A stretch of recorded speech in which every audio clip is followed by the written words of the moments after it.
ദേ നോക്കിക്കേ, കണ്ടോ എൻ്റെ ഈ തുളസി ചെടിയെ?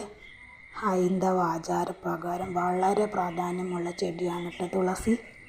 ഞങ്ങളുടെ വീട്ടിൻ്റെ ഫ്രണ്ടിലായിട്ട് ഒരു വലിയ ചെടിച്ചട്ടിയിലാണ് ഞാനിത് വളർത്തിയിരിക്കുന്നത്. ചിലർ തുളസി തറയൊക്കെ കെട്ടി തുളസിയെ പരിപാലിക്കുന്നത്.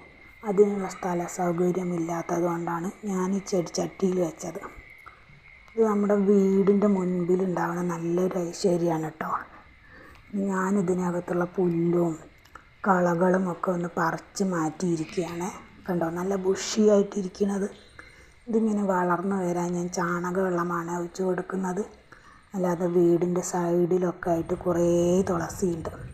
ഇത് നല്ല കരുത്തോടെ വളരാനായിട്ട് ഇതിൻ്റെ ഈ കതിരുണ്ടല്ലോ കട്ട് ചെയ്ത് കൊടുത്താൽ മതി. ഈ കട്ട് ചെയ്തത് ഞങ്ങൾ ക്ഷേത്രത്തിൽ ദേവിക്ക് മാല കെട്ടാനാട്ടോ എടുക്കാറ് പതിവ്. ദേവിക്ക് ചാർത്താനുള്ള മാലയാട്ടോ ഈ കെട്ടിക്കൊണ്ടിരിക്കുന്നത്. നമ്മുടെ വീട്ടിലെ ഈ തുളസി കൊണ്ട് ദേവിക്ക് മാല ചാർത്താൻ കഴിയുന്നത് ഒരു സന്തോഷവും ഭാഗ്യവും ഒക്കെ ആയിട്ടാണ് ഞാൻ കരുതുന്നത്. നമ്മളിങ്ങനെ തുളസീനെ കട്ട് ചെയ്ത് കൊടുത്താൽ വീണ്ടും വീണ്ടും നല്ല ബുഷിയായിട്ട് വളർന്നു വരും. ഈ വീഡിയോ ഇഷ്ടമായാൽ എന്നെ സപ്പോർട്ട് ചെയ്യാൻ മറക്കല്ലേ എല്ലാവരും. ബായ്.